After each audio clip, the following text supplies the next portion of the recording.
So yun guys, we're here at Laguna Sniff Session here at Cafe Amelia dito sa Santa Rosa, Laguna. Meron tayo ngayon dito, one of the most nakakadiring perfume, Secretions Magnifique. So this one pala is from Miguel. Lalagay ko lang din sa screens yung mga dinala niyang perfume. He hosted pala tong Sniff Session.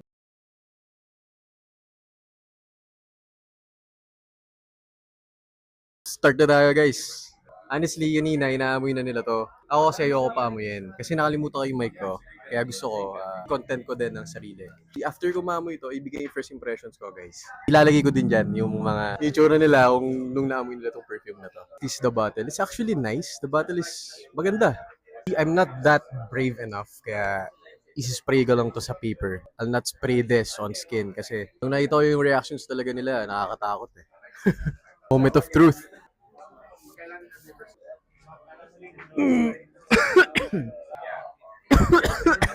Holy fuck! Jesus Christ!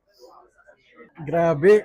So una talaga metallic niya. Hindi ko ma-explain talaga yung amoy eh. Parang halong-halo talaga yung naamoy ko sa kanya. Pero to be frank, alam niyo yung amoy ng sweaty balls na galing sa 30 minutes sex.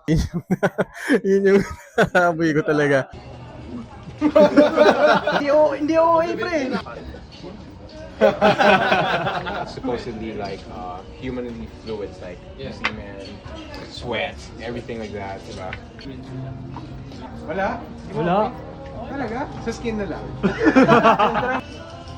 Yeah, it is tolerable to my nose. Oh my god, bro, what are you smelling? Legit ba? Ito na yung secretion. Spray mo na ulit. Yeah, I sprayed it already.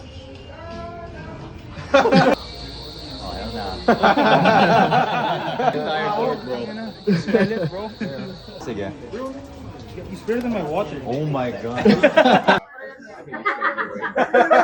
Amoy laway na amoy semen. No reaction? No reaction ah. It's not yung skin.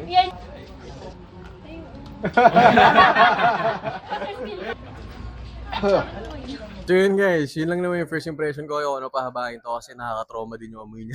Pinakita ko naman na sa inyo yung mga reaction din ng ibang tao about this perfume. May mga ilan talaga na sobrang nandire. May mga ilan na okay naman sa ilong nila, walang reaction. Bilib ako sa ilong nila. Maraming salamat sa panonood. Ako nga pala si Only Frags. Peace out.